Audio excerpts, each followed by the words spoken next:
இந்த படத்தை வந்து கார்த்திகேயன் உங்களுக்கு வந்து மிகப்பெரிய நன்றியை சொல்லணும். இந்த மாதிரி ஒரு படத்துக்கு இப்படி ஒரு பேக்கிங் கிடச்சி இந்த பிளாட்ஃபார்மில் சொல்கிறதுங்கிறது வந்து அதுக்கு வந்து ஒரு தோல் கொடுக்கறதுங்கிறது உண்மையிலே ஒரு பாராட்ட வேண்டிய விஷயம். அதுக்கப்புறம் ராணா சார் என் முதலாளி அவங்க கேட்டு கெஸ்ட் ஹவுஸில் ஒரு வருஷம் நான் இருந்திருக்கேன். நீங்கள் வந்து நம்ம இண்டஸ்ட்ரிக்கு வந்து நீங்கள் தொடர்ந்து படங்கள் பண்ணுறது எனக்கு பர்சனலாக உங்களுக்கு நான் தேங்க்ஸ் சொல்லணும். அது இந்த மாதிரி படத்தை வெறும் சண்டை ஒரு சாங்கு இந்த மாதிரி ஒரு படம் பண்ணாமல் ரொம்ப இப்படி ஒரு படங்களையும் நீங்கள் பண்ணுறது வந்து அதுக்கு பேக்கிங் வந்து நீங்கள் பண்ணுறது வந்து உண்மையிலே ரொம்ப சந்தோஷமாக இருக்குது. இந்த சூழ்நிலையில் வந்து உங்களை மாதிரி தயாரிப்பாளர்கள் வந்து தமிழ் இண்டஸ்ட்ரிக்கு ரொம்ப தேவை. அதுக்கு உங்களுக்கு ஒரு ஸ்பெஷல் தேங்க்ஸ் எனக்கு. அதுக்கப்புறம் இந்த படத்தை வந்து கார்த்திகேயனை கூப்பிட்டு காட்டியிருந்தார். ஸோ படம் பார்த்தோம். ஸோ இப்போ டைரக்டர் என் பக்கத்தில் இருந்தார். இப்போ ஒவ்வொருத்தவங்களும் சொல்லிட்டு இருந்தாங்க பதப்பதப்பாக இருந்தார்.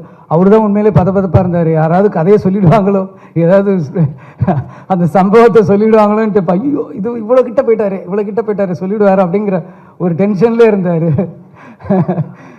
ஸோ ரொம்ப ரொம்ப அற்புதமான ஒரு படம். எல்லாருமே சொல்லிட்டாங்க. ஒரு போர் சூழல் அப்படிங்கிறது வந்து நம்ம வந்து டிவியில் பார்த்து ஒரு நியூஸில் பார்த்து புரியாத மொழியில் பார்த்தோம்.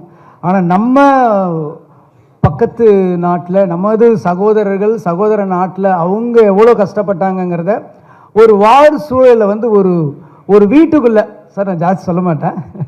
ஸோ ஒரு வார் சூழலில் வந்து ஒரு வீட்டில் இருக்கிற ஒரு கேரக்டர்ஸை அவங்களோட எப்படி இம்பேக்ட் பண்ணுது, ஒரு போர் வீரர்கள் அவங்க போராளிகளுக்கு நடுவில் வந்து ஒரு பொதுமக்கள் எப்படி பாதிக்கப்படுறாங்க. ஒரு சாதாரணமாக நம்ம வந்து ஒரு திருமணம்ங்கிறது நமக்கு எவ்வளோ ஒரு சாதாரண ஒரு மறக்க முடியாத ஒரு நிகழ்வாக இருக்குது. ஆனால் அதே திருமணம் வந்து அந்த சூழலில் வாழ்ந்தவங்களுக்கு கிட்டத்தட்ட 80-90களில் வாழ்ந்தவர்களுக்கு வந்து எவ்வளோ கஷ்டமாக இருந்தது அப்படின்னு நினச்சி பார்க்கும்போது அதை அப்படியே கண்ணு முன்னாடி தத்ரூபமாக கொண்டு வந்து காட்டியிருக்காரு. அந்த வீட்டில் இருக்கிற கேரக்டர்ஸு நடிகர்கள்லாம் அப்பா வாழ்ந்துருக்காங்கன்னு தான் சொல்ல முடியும். அந்த காஸ்டியூம் சொல்லும், அந்த போட்டிருக்கிற அவங்க ட்ரெஸ்ஸு வந்து அந்த கதை சொல்லுது. அந்த செவத்தில் மாட்டியிருக்கிற படங்கள் வந்து அந்த கதையை சொல்லுது. ஸோ எல்லாமே ஒரு கிட்டத்தட்ட ஒரு 24 கிராஃப்ட்ஸும் வந்து கதை சொன்ன ஒரு படமாக தான் நான் இந்த நீலிராவை பார்க்குறேன். ரொம்ப ஒரு சில நேரத்தில் வந்து லிங்குசாமி நானும் தான் பக்கத்தில் உட்காந்து பார்த்துட்டே இருந்தோம். ஸோ படம் பார்த்துட்டு போயிட்டு இருக்கும்போது எல்லோரும் சொன்ன மாதிரி சடனாக வந்து ஒரு ஹிட்ச்காக் படம் பார்க்குற மாதிரி அப்படி ஒரு கட்டி போட்ட மாதிரி இருந்தது. இந்த மாதிரி ஒரு கனமான ஒரு வலியான கதையை இப்படி ஒரு த்ரில்லர் மோடில் வந்து எப்படி சொன்னாருன்னு ஒரு ஆச்சரியமாக இருந்துச்சு. ஸோ படம் பார்த்துக்கிட்டே இருக்கும்போது சில காட்சிகள் வரும்போது அப்படியே மனசை உலுக்கி அப்படியே கண்ணிலேருந்து தண்ணி வர ஆரம்பிச்சிது. கண்ணை வேறு துடைக்க முடியல, கண்ணாடிக்குள்ளே விரல விடுற மாதிரி ரொம்ப இதாக இருந்தது. அதனால் கொஞ்சம் அப்படியே பேக் போனேன். ஏன்னா நமக்கு படம் பார்த்து அழுகு இருந்தபோது பக்கத்தில் இருக்கிற ஒரு சின்ன ஈகோ இருக்கும் நமக்கு. என்னடா அது அப்படின்னு பின்னாடி போயிட்டு இருந்தேன். லிங்குசாமி வாய் விட்டு அழ ஆரம்பிச்சிட்டாரு. சரி அவரே அழுகுறாரு, நமக்கு என்ன வந்ததுன்னு சொல்லிட்டு அதுக்கப்புறம் டிஷ்யூ பேப்பர்லாம் வச்சு கண்ணை தொடச்சிட்டு அதை பார்த்தேன். ரொம்ப பிரமாதமாக அவங்க 2 பேருக்காக என்னை வந்து 2 பேரும் அழ வச்சிட்டிங்க அதை. ஸோ ஒவ்வொருத்தரோட அந்த சின்ன பசங்கள்லேருந்து அந்த கேரக்டர்ஸ் பேசுகிற மொழியாகட்டும், அந்த டயலாக்ஸ் எல்லாம் வந்து ரொம்ப பிரமாதமாக இருந்தது சார். நான் வந்து லிங்குசாமி நானும் தான் பேசிகிட்டு இருந்தேன். வெளியே வந்து மணிசாரோட டயலாக்ஸுக்கெல்லாம் நாங்கள் பயங்கரமான ஃபேன். ஏன்னா மணிசாரோட டயலாக் வந்து நீங்கள் ப்ரிடிக்ட் பண்ணவே முடியாது. இந்த கேரக்டர் இது சொன்னால் இதுதான் பதில் சொல்லும் அப்படின்னு நம்மளால் யூகிக்க முடியாது. அந்த மாதிரி வரிகள் வந்து இந்த படம் ஃபுல்லாகவே இருந்தது. ரொம்ப பிரமாதமாக இருந்தது. இது கிளைமேக்ஸில் வந்து ஒரு ட்விஸ்ட்டுன்னு சொல்கிறது வந்து சினிமா லாங்குவேஜ், அது ட்விஸ்ட்டுன்னு சொல்ல முடியாது, ஒரு உழுக்கல் இருக்கும். எல்லோரும் சொல்லிட்டாங்களே சார், எல்லோரும் சொல்லிட்டாங்க கல்யாணம்னு சொல்லிட்டு, அதனால நான் சொல்கிறேன். அது தாண்டி சொல்ல மாட்டேன். அது மேரேஜில் எண்டில் ஒரு மனசை உழுக்கிற ஒன்று இருக்கும்.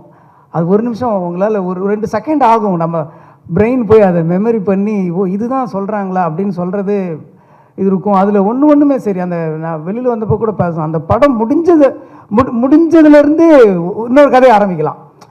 அங்கேருந்து என்ன காரணத்துக்காக அந்த திருமணம் நடக்குது, அந்த திருமணம் நடந்து முடிஞ்ச உடனே என்ன தொடருது அவங்க பயணம், அந்த தொடர்ந்துலேருந்தே ஒரு படம் பண்ணலாங்கிற அளவுக்கு ரொம்ப கனமான ஒரு படம்.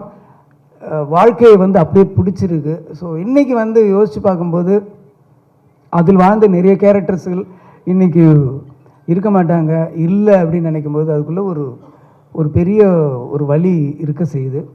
ஸோ படங்கள் எல்லாம் பாருங்கள். இந்த படத்தை வந்து ஓடிடியில் பார்த்துக்கலாம் அப்படின்னு இருந்துடாதீங்க, தியேட்டரில் வந்து பாருங்கள்.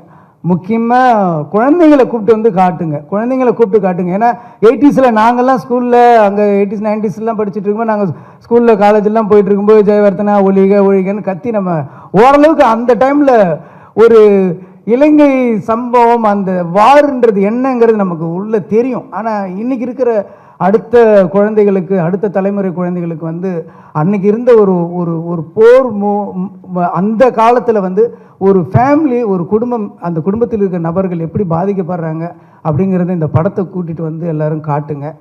சாதாரண ஒரு பொழுதுபோக்கு படமாகவும் இருக்கும், ஒரு படமாகவும் ஒரு த்ரில்லர் மூடு இருக்கும், அதே சமயத்தில் ஒரு கனமான ஒரு கண்ணீர் கதையாகவும் இதுக்குள்ளே இருக்குது. அதனால் எல்லோரும் இதை பாருங்கள். பத்திரிகை நண்பர்கள் இந்த படத்துக்கு ஒரு உங்களோட சப்போர்ட்டு இருந்து இந்த படத்தை பெரிய படமாக கொண்டு வரணும் அப்படிங்கிறது என்னுடைய வாழ்த்துக்கள். தேங்க்யூ.